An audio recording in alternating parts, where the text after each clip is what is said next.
Lisa, to whom I have been married for many, many years, works as an office manager at a software company from 9 to 6 every day. And since my work schedule is rather floating, we somehow gradually switched to family sex in the morning.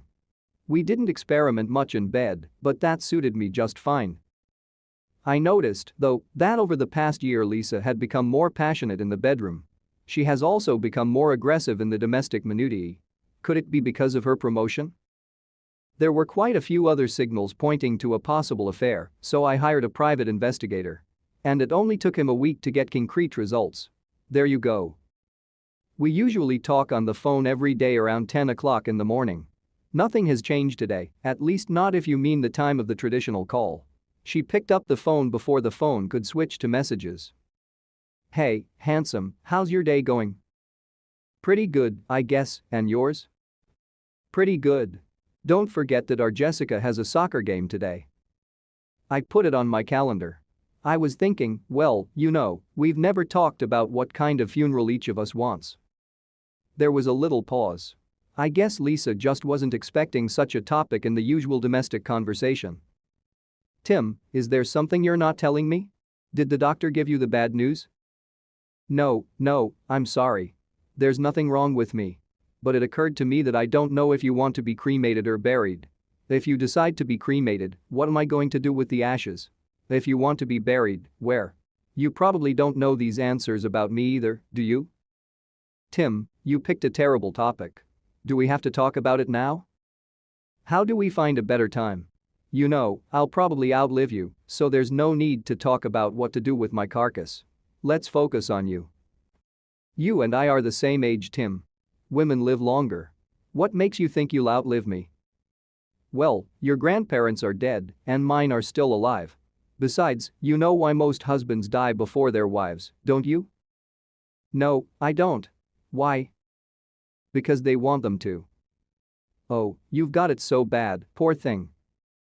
So, come to my senses. Cremation or burial?" "Fine.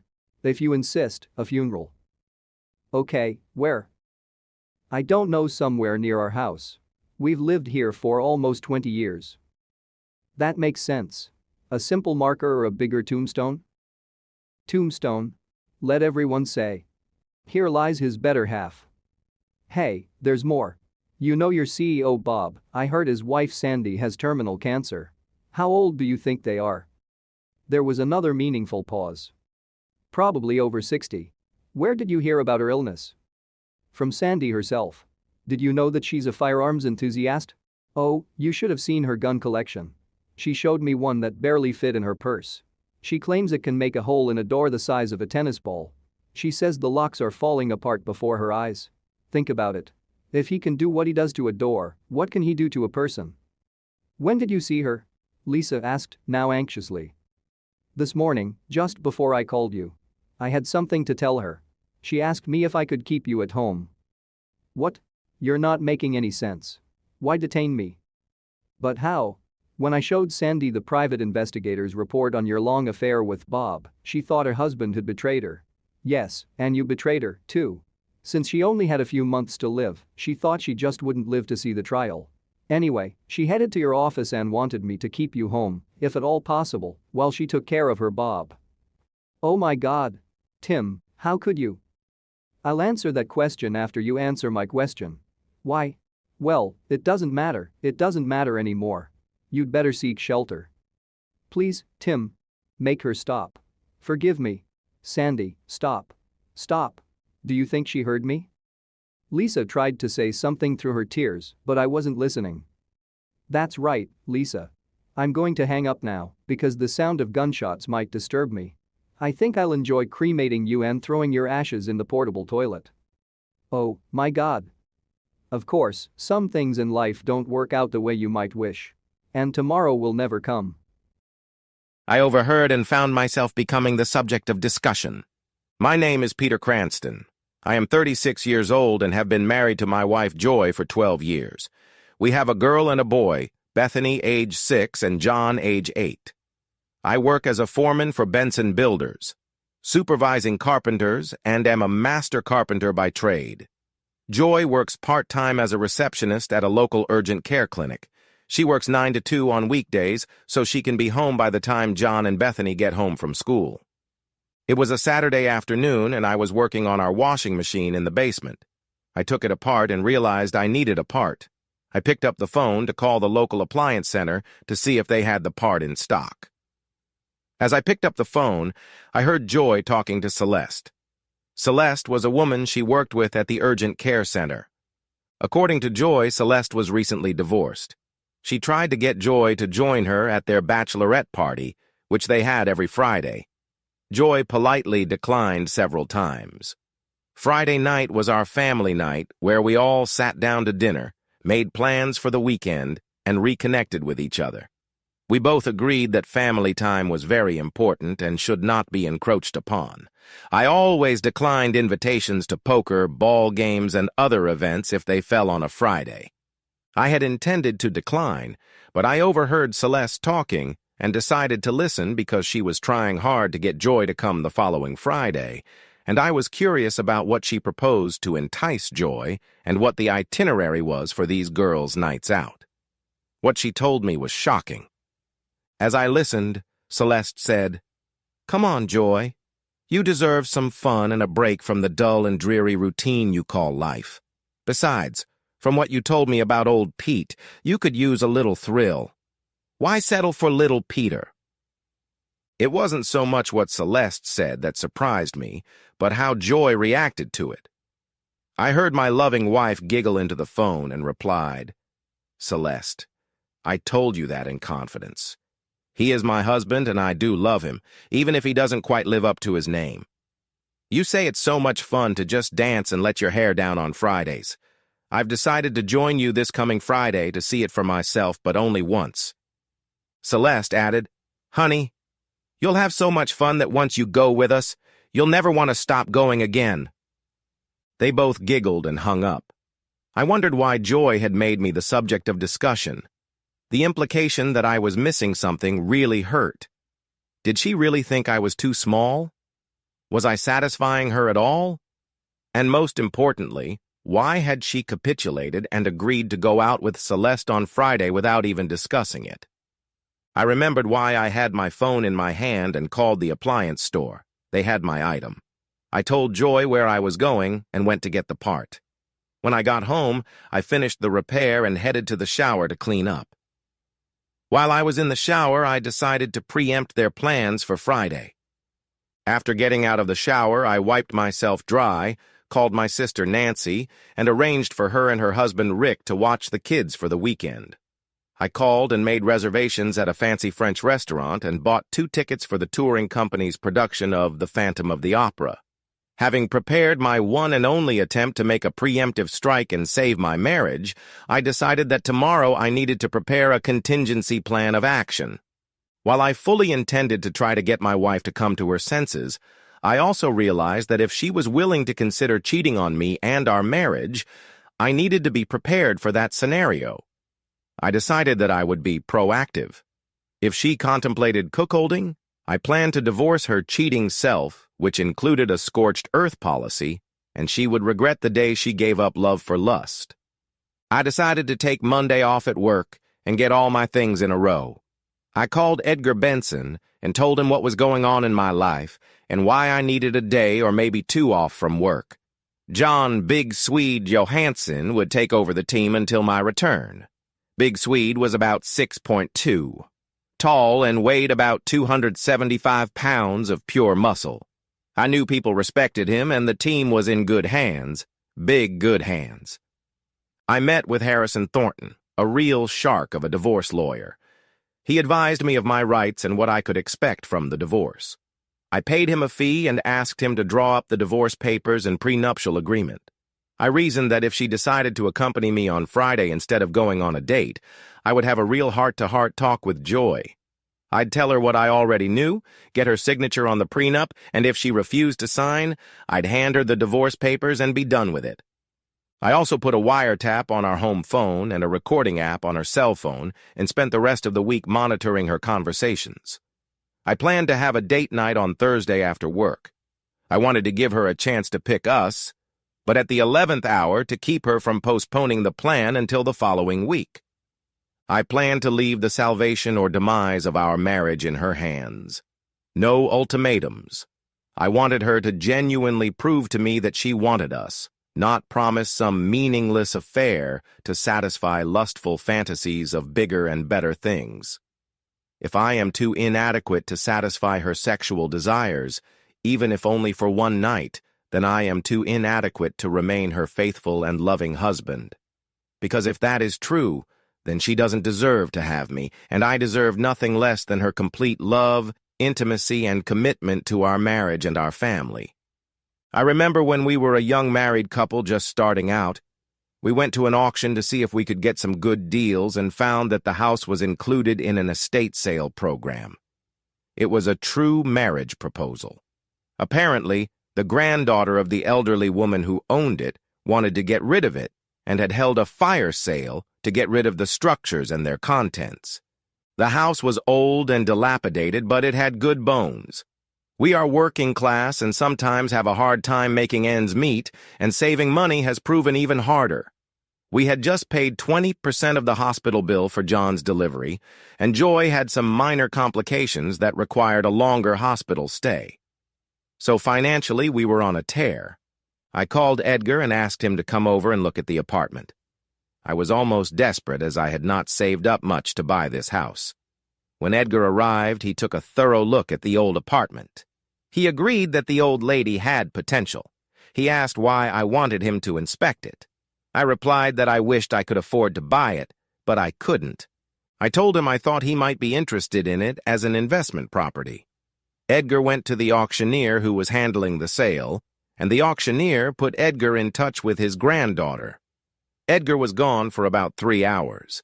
When he returned, he handed me an assignment deed with my name on it and told me I needed to sign some papers at a notary public. 15 minutes later, I was the owner of the house. Edgar wrote a check and paid cash. Edgar loaned me the money, and I was able to pay him through payroll deductions. I made the last installment on the previous payday. I spent all the spare money I had on renovations and remodeling. First to make it livable and eventually to turn it into the home Joy and I envisioned. The bedrooms and living room were renovated first. Then the plumbing had to be upgraded and the electrical brought up to code. During this time, Joy and little John were staying with her parents. My crew worked for pizza and beer and helped out. Then the new roof came on while we hosted Bethany. The next year, new bathrooms were built. Then the driveway was repaved. Finally, I installed a new kitchen and the latest appliances. All that was left was to install a new garage door. Fortunately, Edgar helped me purchase the materials at cost price. Thus, I was cash poor, but house rich. I drove an old work truck, so we only had Joy's 2-year-old minivan, which we had 3 more years to pay off. I learned that in the divorce I would have to pay her alimony and keep the house until the kids turned 18 or until she decided to remarry. At that time, she would be able to buy my share at current fair market value or sell it and give me half of the proceeds. Of course, child support and health insurance for children under 21 or until they become independent. Thus, I had no tangible assets for her to hang on to. I was ready and waiting for her to tell me about her nefarious plans for Friday, but she never mentioned them. When Thursday evening came, I returned home as usual. However, as warned, I came home with flowers, a box of Norman Love chocolates I had shipped from Florida, and a bottle of Bergstrom Cumberland Reserve 2015 Pinot Noir wine from Oregon's Willamette Valley to pair with the chocolates. She fell in love, no pun intended, with the chocolates from this quaint chocolate boutique when we vacationed in Fort Myers a few years ago. I was fully prepared to go all out, but the question arose. Did she? I walked into my den straight from the garage. She was in the kitchen, and while dinner was cooking, I had stashed goodies for the evening. We ate dinner and talked about our days. I helped John and Bethany with their schoolwork, and we enjoyed eating ice cream while watching TV. At 8:30 p.m., Joy gave the kids a bath, and I read them a story before bed. It was 8:50 p.m. when I came down the stairs. I made my way to the kitchen and got a corkscrew, 2 wine glasses, and a vase that I filled with water. I set them on a large serving tray and walked into the den. I placed the tray on my desk. I placed the flowers in the vase, and arranged them so they looked aesthetically pleasing. I uncorked the cork so the wine could breathe. I took the lid off the chocolates and placed them on the tray along with the description of each piece of chocolate that came with each box. I added a candle holder and a lighter to set the mood. 10 minutes later, I saw Joy talking on the phone, giggling at the caller's words. I walked into the living room, dimmed the lights, and turned on the MP3 player to play soft, romantic music. She hung up the phone as soon as she saw my silhouette. She looked stunned as the lights dimmed and the music started playing. I stood between her and the coffee table, placing the tray so she couldn't see its contents. I poured the wine and lit the candle. I turned the tray so that the cover of Norman Love was in front of her, along with a box of chocolates. The tickets for the play were in my shirt pocket. I stepped back so she could see the tray, and then she asked, "Pete, what's going on, Sam Hill?" I held out a glass of wine to her when she noticed the chocolates. "Peter, why? Oh my God, Norman Loves. What's the occasion?" I looked her straight in the eye and said, "Joy, I know we piously honor Friday family nights, but periodically we need to put the rest of the world aside and focus on us to keep things connected and fresh. Tonight I want to start doing just that. Cheers." We clinked our glasses together with the proverbial clink and took a sip each. Joy took one of the decadent heart-shaped pieces of chocolate and devoured it slowly and sensually. While she savored the treat, I continued. "Tonight is just a tasting, a precursor to a weekend of romance and reunion. Tomorrow I've hired a limo to take us on a magical journey. First, dinner at Le Cirque restaurant, and then to the theater to see..." I handed her the tickets and added, "The Phantom of the Opera. Nancy and Rick volunteered to pick up the kids from school and leave them all weekend. The house is at our disposal. We'll be able to reconnect on an emotional, spiritual, and mental level." I reached into my pocket and pulled out $300 in cash. I put them in her left hand as she was still clutching the tickets in her right. I told her that the money could buy a nice dress, shoes, and sexy lingerie. She almost choked on her chocolate and took a sip of wine, trying not to cough. She put the tickets and money on the table. She lowered her eyes and muttered, "It sounds wonderful, but..." I said, "But nothing. Nothing is going to keep us from having a wonderful weekend." Joy finally looked up and just above a whisper said, "Pete, I was planning on going out Friday night with Celeste and the girls from the clinic. I decided I needed some time alone. I hope you'll understand." "No, Joy, I don't understand, and I'll tell you why. First of all, this is the first I'm hearing about this. When were you planning on letting me know about it on your way out the door? Second, during our family night?" I felt guilty about letting the kids go, but decided that to keep the family together we needed our time, not my time. I hired a driver. Tickets for tomorrow's performance. The rest of the tickets are already sold out, and I paid dearly to get this couple from the man who sold them with a scalp because his wife just gave birth and they won't be able to attend. I can't put it off, and why should I? So you can go to a club with a bunch of single women and divorcees instead of spending a romantic weekend with your husband." Joy looked lost, and her head dropped to her hands as she pondered her next words. Finally, she looked at me and said, "Peter, I love you and appreciate your gesture. We can still have dinner on Saturday. I just can't disrupt my plans for tomorrow. I need the evening and I deserve it. I'm sorry about the tickets, but you can sell them tomorrow. I promise to give you my full attention for the rest of the weekend." That's when I realized it was over. I grabbed the tickets off the table, poured the rest of the wine over the candle. I grabbed the vase of flowers and threw it into the fireplace.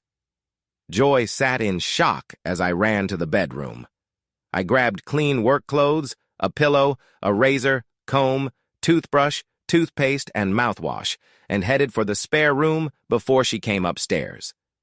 The door wouldn't lock, so I slid the dresser in front of the door since I knew she wouldn't have the strength to move it. I woke up after a restless night of tossing and turning and slept for probably an hour. I took a quick shower in the kids' bathroom and got dressed. I looked at my sleeping angels, regretting my role in their future unhappiness and devastation. I got in my truck and called Edgar. I told him what had happened and took another day off work. I called Big Swede Johansson and asked if he could help me out tonight. I planned to go to the club, and if she did what I realized she was going to do, I would serve her right after committing coitus interruptus. I planned to block her future Lothario, with Big Swede as a backup. Partly in case the situation got out of hand, but mostly to keep the situation from getting out of hand.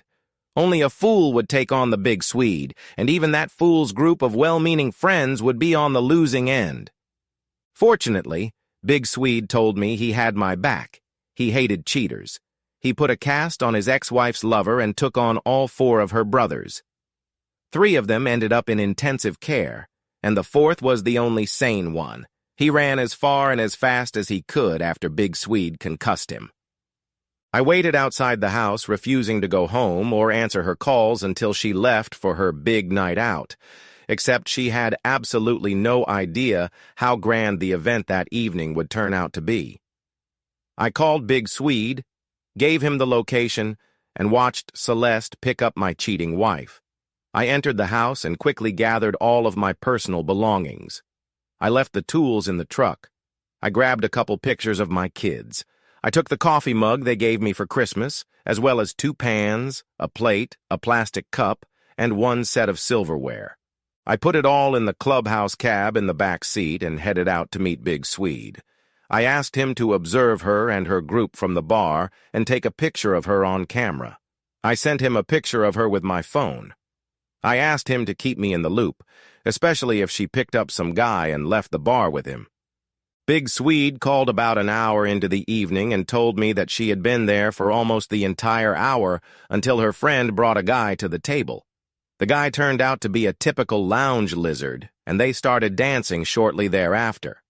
The Swede called me and told me that by the 2nd hour he was buying drinks and she was devouring them as fast as they came. The more she drank, the more she let this guy touch her. What she was touching would definitely fail the husband test. They started making out on the dance floor. It was already 11 p.m. when Swede called and said she was heading out the side door to the parking lot. I asked him to meet me and use the same exit. I watched as she and the jerk came out of the side door and headed toward an older Cadillac DeVille, a real old-school Pimmobile. They climbed into the back seat. I put on my leather driving gloves and pulled a 21-inch baton with an ASPR protector clip from an unopened box. A trucker friend had bought it for me on a trip to Georgia. I took the divorce papers and put them in my jacket pocket. I found Big Swede and asked him to follow me with a camera to film what was going on. He hid behind the car next to the assholes, holding the camera at the ready and ready to pounce if necessary. The camera record's in low light, and he left the interior light on so he could see the prize contender. She noticed nothing but pleasure.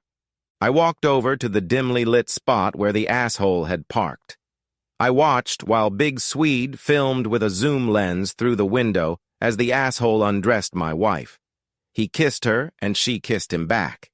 I can't wait any longer. I've been craving this monster since the first time, so come on, big boy.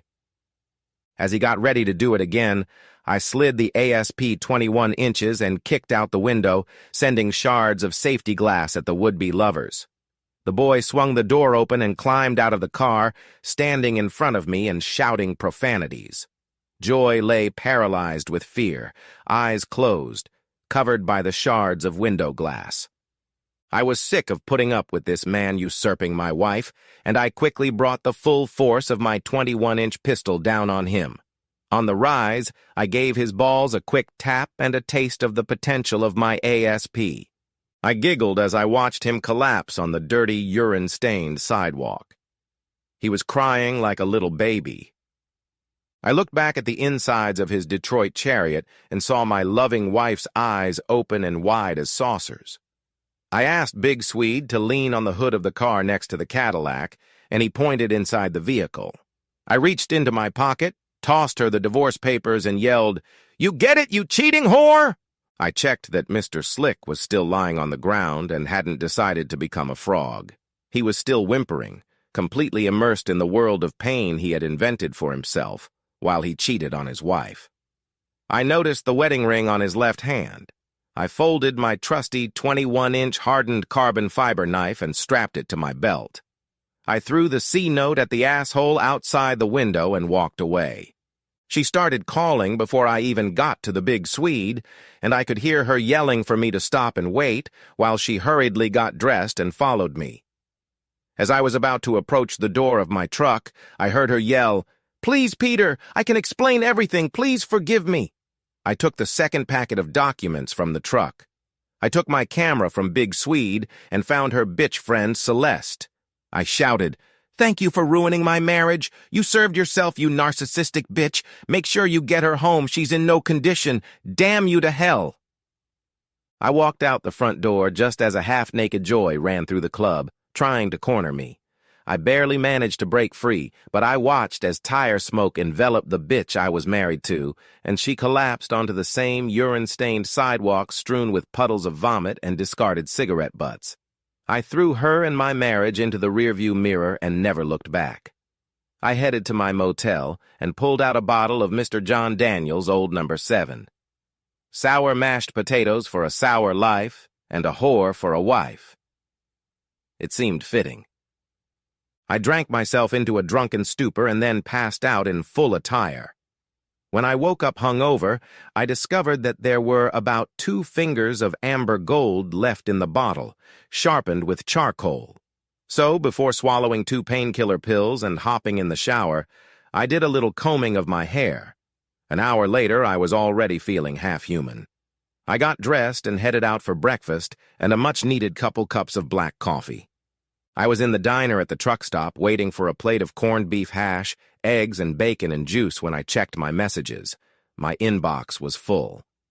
37 calls from Joy, 12 from that bitch Celeste, 20 from my parents, 12 from Edgar, and 1 from Big Swede, who was wondering if I was okay and what happened after he left. After drinking 2 mugs of coffee, I called Edgar to let him know I was alive and planned to go to work on Monday. In between eating hash, I called the Big Swede and told him everything, since I figured I owed him for his help. I finished eating, and while my stomach contemplated whether to accept the guests willingly or throw them out with fury, I called Mom and Dad. I explained what had happened and got off the phone, promising to come back later. I called Nancy, brought her up to speed, and asked if she could keep the kids away from Joy until I had a chance to talk to them. I asked her to take them to the zoo at my expense and meet me at Chuck E. Cheese's at 3:30 p.m. She promised she would do that. I listened to some of the messages Joy had left, and it was clear to me that she was truly broken.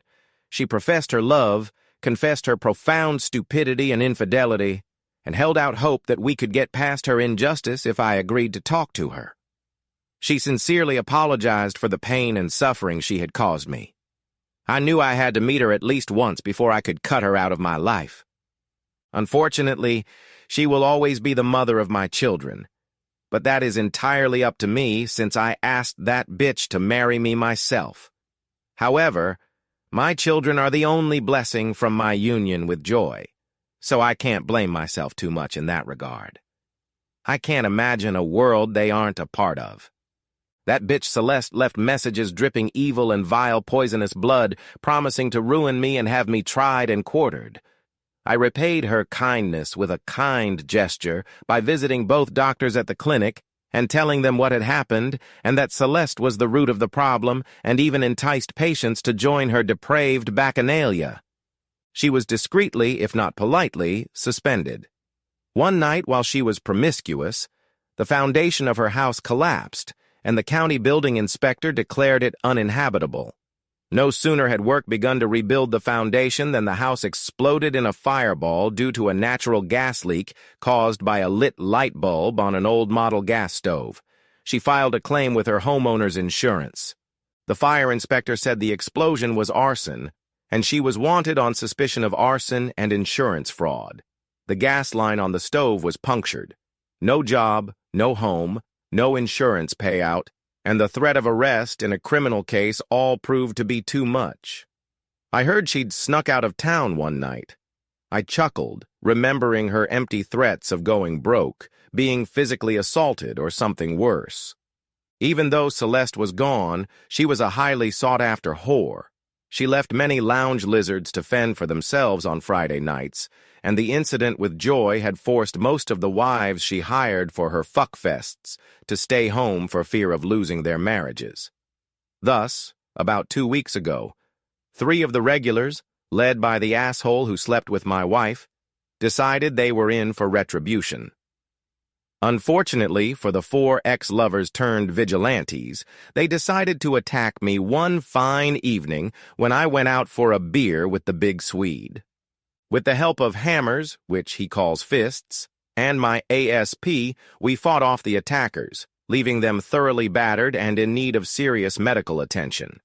That night before the celebration began, Big Swede told me that he had been at the club where I was performing. Turns out that the asshole who seriously tried to bed my wife ended up needing surgery on his buddy. One of the women went over to spank and tickle him, but he said it might take a few more surgeries before he would dare to do such a thing. But like my ex-wife, he hasn't given up hope that one day he will rise above his affliction, just as she believed we would stay married. Ah, what is life without hope, even if it is nothing but pipe dreams? I had a confrontation with Joy. She tried in vain to explain everything.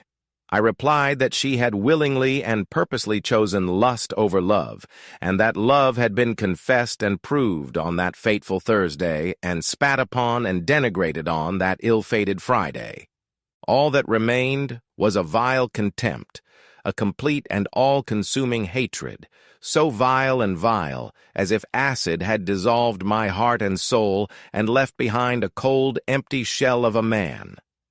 I told her I knew when she and that bitch she calls a friend made me a topic of discussion on the phone as she plotted her betrayal. Her humiliation, ridicule, and repetition of my alleged shortcomings not only went unheeded, but my so-called loving and faithful wife joined in wholeheartedly. The humiliation of rejecting my sincere and heartfelt proposals made on that fateful Thursday with the hope that love and fidelity would prevail over lust and illicit sex, but it was not meant to be. The question is not why I won't try to fix the relationship and be with you, but why you would want to be with me, given the vile and degrading things you either said or basically agreed to from the mouth of a relative stranger. So you are free to sleep with whoever you want, whenever you want, just not in this house where my children live. If my children find out about your sordid lifestyle, I will sue for custody. I have the tape and I will be vigilant to make sure your secret life never touches my children. If you do not agree to this stipulation in your divorce, I will take the gloves off and fight for my children, and I will make sure they are protected. So it is in your best interest to sign the papers immediately and without argument. With those words, I walked out the front door toward the future. She believed I had tricked her and decided to challenge me to a conversation. That Friday night, our electrician installed cameras in the house. I soon learned that she and her buddy from work had come to the house and that Bethany had been awakened by the sounds her mother and her partner were making in a fit of passion, and she went to see why her mother was screaming and witnessed what she thought was a man violently attacking her mother. We taught her how to call 911 for help and brought the police who kicked down our front door to apprehend the attacker and discovered what they had actually done. The police later called me to let me know that my daughter was in shock and distraught. I picked up my children and took them to my sister's house. I later got a copy of the police report for my attorney. Joy tried to downplay and explain everything, but I had had enough. She could find no excuse for her behavior. Armed with my daughter's stories, which she relayed to her therapist, the police report, and a videotape of the incident, I went to court and demanded full custody. Joy and her attorney fought, but he knew she would never win. The next morning, I was awarded full custody and supervised visits to be reviewed in 6 months. This was done through the recommendations of Dr. Karen, Bethany's therapist. It took 18 months before the therapist agreed to allow her to see the children. Our divorce was contentious and messy, as I admitted to the case videotapes of her fun night and the night she traumatized my daughter. I made sure that all of our family and friends received extended pornography videos of my soon-to-be ex-wife showing off her assets, including her body, with my comments. She quickly became a pariah. However, the bitch had been warned. I worked hard to raise my children. Bethany continued treatment for 3.5 years. John was relieved of the nightmares generated by what Bethany had witnessed. She wet her bed for 18 months. During that time, Dr. Karen Silverstein seemed like a warm, compassionate, and gentle soul. She was intelligent, beautiful, and sexy. I visited her regularly to keep abreast of Bethany's treatment and progress. I found her to be a top-notch professional and an engaging conversationalist. One evening, we went out for coffee after her regular visit. Karen told me that she had gotten divorced because she found she was unable to have children, and her husband had left her. She adored children and felt abandoned at the worst possible time in her personal life. However, she persevered and dedicated her life to helping children like Bethany overcome trauma and tragedy. I realized later that I fell in love that night at Beanie Roast over a double mocha latte and a cafe Americano. When therapy ended, I realized that I would likely never see the good doctor again. The thought of that struck me and left a huge void inside. I thought back to that fateful night at the goose roast and came to a realization. Suddenly, I felt a desperate impulse to act on my feelings and clumsily asked her out. Over the next few months, as we grew closer, we became attached to each other, heart and soul. I married her without verification while we waited, and decided to share our physical connection on our wedding night to make it memorable and special. It was magical and mystical, and I realized that I had truly found my soulmate. When Karen and I decided to get married, I sold the house and we bought another in the same school district. I wanted to get rid of the haunting memories of living with Joy, and she needed the money. After she got her share, she left town. She visited the kids regularly, but couldn't live under the scrutiny. A few years after our divorce, Joy wrote me a sincere letter, and Karen helped me reconcile with the past. So by the time I read her letter, it was much easier for me to forgive and let go of the past than to keep pouring mud on it in hopes that it would stay buried that way. This is Joy's story, and when she is ready, she will share it with all of you.